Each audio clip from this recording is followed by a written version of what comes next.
मायावती बढ़ाएंगी चंद्रशेखर की tension. 21% vote की लड़ाई, सियासत हाई। मायावती को दलितों के मोहभंग का सताने लगा डर।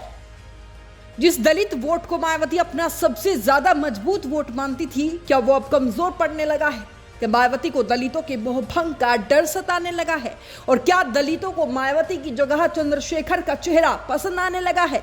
ये तमाम सवाल इसीलिए खड़े हो रहे हैं क्योंकि मायावती ने चंद्रशेखर की पार्टी के लिए एक गोलबंदी करना शुरू कर दिया है। क्योंकि मायावती को डर है कि कहीं उनका वोट धीरे धीरे छिटक तो नहीं रहा, और शायद इसी डर से मायावती ने एक कोऑर्डिनेटर की टीम का गठन किया है, जिसका काम होगा दलित वोटर्स को पार्टी से जोड़ना और बड़े चेहरों को पार्टी से जोड़ना। हालांकि बसपा इसे 24 की तैयारी बता रही है। देखिए, बहुजन समाज पार्टी में बहन जी ने गांव चलो अभियान चलाया। गांव के ऊपर, बूथ के ऊपर जाकर के तैयारी की जा रही है और हम 2024 को लेकर के पूरी गंभीरता के साथ प्रत्येक दिन हमारी बूथ लेवल के ऊपर मीटिंगें आयोजित हो रही हैं और हम लोग तैयारी में लगे हुए हैं पार्टी का संगठन मजबूत करते हैं।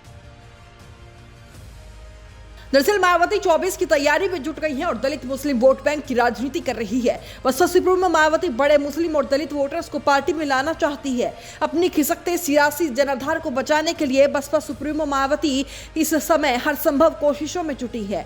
बीते दिनों यूपी के बाहुबली अतीक अहमद के परिवार को बसपा में शामिल करने के फैसले ने इशारा कर दिया है कि यूपी विधानसभा चुनाव 2022 में स्वर्ण दलित गठजोड़ का दांव खेलने वाली मायावती ने अपनी रणनीति को बदलकर अब फिर से दलित मुस्लिम गठजोड़ की ओर मोड़ दिया है। यूपी में गैर यादव अति पिछड़े वर्ग के मतदाता 35% से भी ज्यादा है। वहीं सूबे में दलित मतदाताओं की संख्या करीब 21% है। इतना ही नहीं, उत्तर प्रदेश में करीब 20% मुस्लिम आबादी है जो अपनी एक तरफा वोटिंग के लिए पहचानी जाती है। इन तीनों समुदायों के मतदाताओं का कुल प्रतिशत 77% के करीब हो जाता है। अगर कोई सियासी दल इन तीनों समुदायों को साध लेता है तो वो न केवल बीजेपी को टक्कर देगा, बल्कि सत्ता पर उसकी पकड़ मजबूत होना भी तय है। वहीं इन दिनों सॉफ्ट हिंदुत्व की राजनीति पर चलने की वजह से अखिलेश यादव के तेवर कुछ नरम पड़े हैं। हालांकि अंदर खाने सपा मुस्लिम मतदाताओं के साथ रिश्तों की डोर को ढीला नहीं पड़ने दे रही है, जिस पर चंद्रशेखर आजाद सरीखे दलित नेताओं को आगे बढ़ाकर जाटव और गैर जाटव वोटों पर भी नजर जमाए हैं। अगर अखिलेश यादव अपने एमवाई समीकरण में दलितों को जोड़ने में कामयाब हो जाते हैं तो वो बीजेपी को सीधी टक्कर देने की स्थिति में आ जाएंगे। हालांकि बीजेपी ने भी यादव, जाटव और पसमानदा मुसलमानों को साधने का काम तेज कर दिया है, जो दूसरे दलों के परंपरागत मतदाता माने जाते हैं।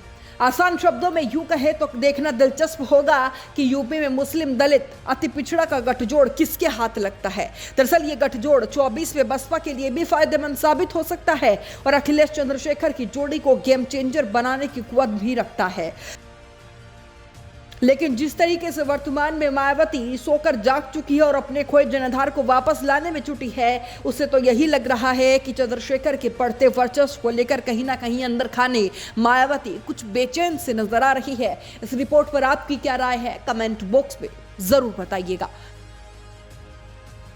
Bureau report, news 80 desk. सफलता की ओर न्यूज 80 के बढ़ते कदम, करोड़ों दर्शकों का पसंदीदा न्यूज चैनल न्यूज 80 अब जियो टीवी पर भी।